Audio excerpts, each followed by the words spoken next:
IVM। नमस्कार, मैं हूं शिफा माइत्रा। स्वागत है आपका स्माइल इंडिया पे।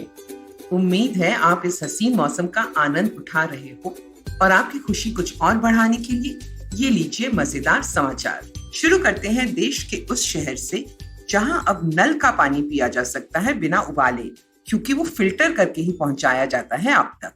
सपना लगता है ना?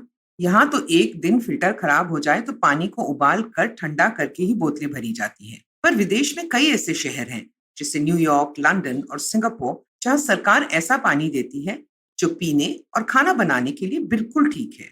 इंडिया में पुरी, ओडिशा में स्थित एक शहर भी इस गिनती में आ गया है। यहाँ जो म्युनिसिपैलिटी का पानी है वो 24 घंटों तक आता है, पूरी तरह फिल्टर्ड और जांचा हुआ।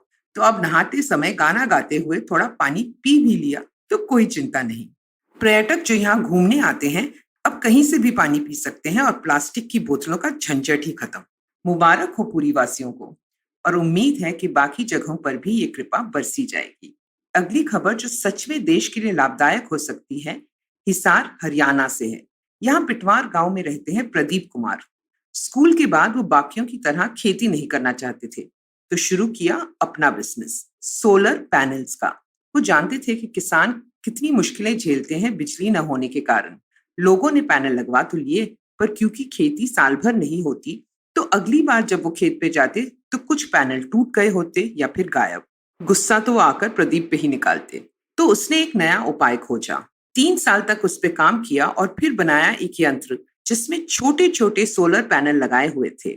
इन्हें कोई चोरी नहीं कर सकता और इनके टूटने के भी चांस कम थे, क्योंकि ये यंत्र किसान के ट्रैक्टर के ऊपर लगाया जाता है। दिन भर सूरज की रोशनी से ऊर्जा लेता है और किसान जब भी दिन का काम खत्म करे, ये ट्रैक्टर के साथ उनके घर चला जाता है। किसानों ने पाया कि वो ज्यादा वक्त बिता सकते थे काम पे, और जब ये यंत्र घर आए तो खाना बनाने में भी मदद करता। जल्द ही खबर फैली और प्रदीप ने 2000 पोर्टेबल सोलर यूनिट्स बेची। एक जगह किसानों ने उस समय जब खेती नहीं होती आटा पीसने का काम शुरू कर दिया, क्योंकि अब बिजली तो हर समय उनके साथ है।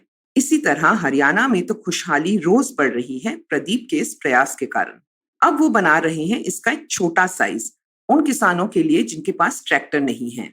अब वो सूरज की ऊर्जा को अपनी साइकिल पे बिठाकर ले जा पाएंगे। शुक्र है कुछ तो बना जिससे हम देश पे पड़ती भरपूर सूरज की किरणों का उपयोग कर पाएं।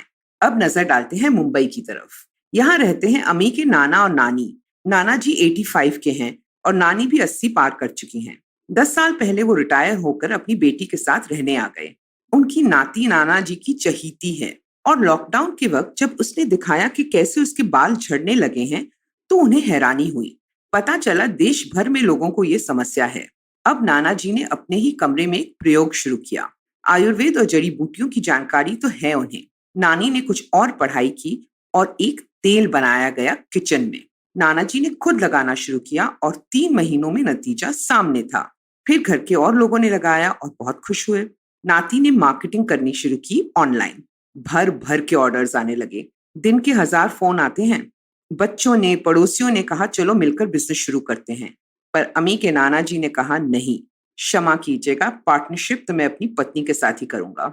और इस तरह नाना नानी की कंपनी अवी मी हर्बल्स शुरू हुई। घर से ही सारा काम होता है और नाना नानी मजे से काम करते हैं। ग्राहकों से कहते हैं तुरंत मत मांगो, हाथ से बनी चीज है, टाइम लगेगा।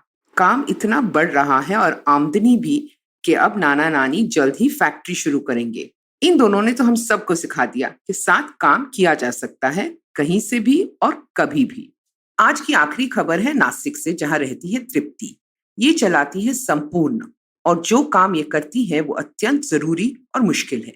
जरूरी इसलिए क्योंकि हमारे देश में हर साल में लगभग 1 लाख ऐसी मूर्तियां और तस्वीरें हैं जो लोग नदी में बहाने को छोड़ देते हैं या पीपल के पेड़ के नीचे। ये वो मूर्तियां हैं जो खंडित हैं, टूट गई हैं, इसलिए इन्हें पूजा नहीं जाता, पर घर से बाहर किसी समुद्र या नदी के तट पे रख के लोग इसे भूल जाते हैं। अब ये मूर्तियां सालों तक यहीं पड़ी रहती हैं, क्योंकि जो प्लास्टर ऑफ पेरिस इनमें डला होता है ये पानी में नहीं पिघलता। इनकी दुर्दशा देख तृप्ति को बहुत बुरा लगता था। उसने पढ़ा कि पुराणों में लिखा था कि ऐसी मूर्तियों को गंगा में बहा दो, लेकिन वो उस वक्त की बात थी जब मूर्तियां सिर्फ मिट्टी की बनती थी और उन्हें बहाने से पानी को कोई नुकसान नहीं होता। तो तृप्ति ने सोचा क्यों ना इन मूर्तियों और तस्वीरों को एक नया रूप दिया जाए। अपने घर परिवार से पहले ऐसी खंडित मूर्तियां ली। पाया कि लोग डर रहे थे तस्वीरों को फाड़ने में, तो फिर पंडित को बुलाकर उत्तर पूजा करवाई और फिर काम शुरू किया। और पिछले 2 सालों में तकरीबन 10,000 मूर्तियों को नया जीवन मिला है। भगवान या पूर्वजों की तस्वीरों को पुनर्जीवन मिलता है जब उनसे पौधों के लिए खाद बनती है। मिट्टी और प्लास्टर की मूर्तियों से ईंटें बनती हैं, जो पर्यावरण को किसी तरह की हानि नहीं पहुंचाती।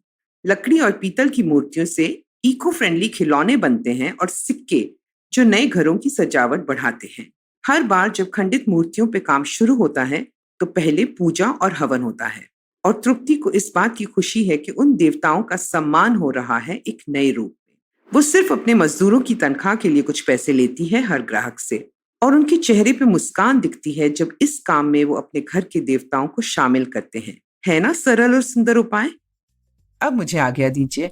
अगर आप इंडिया के बारे में और दिलचस्प बातें जानना चाहते हो तो फेसबुक पे मेरा पेज गुड न्यूज इंडियन जरूर देखें। मुझसे बात करना चाहे तो ट्विटर या इंस्टाग्राम पे शिफा माइत्रा है मेरा हैंडल। IVM पे और मजेदार पॉडकास्ट सुनने के लिए IVM का ऐप डाउनलोड करें या वेबसाइट पे जाएं, या जहां भी आप पॉडकास्ट सुनते हो IVM को खोजें। IVM के सोशल मीडिया हैंडल्स फॉलो करें ट्विटर और इंस्टाग्राम पे।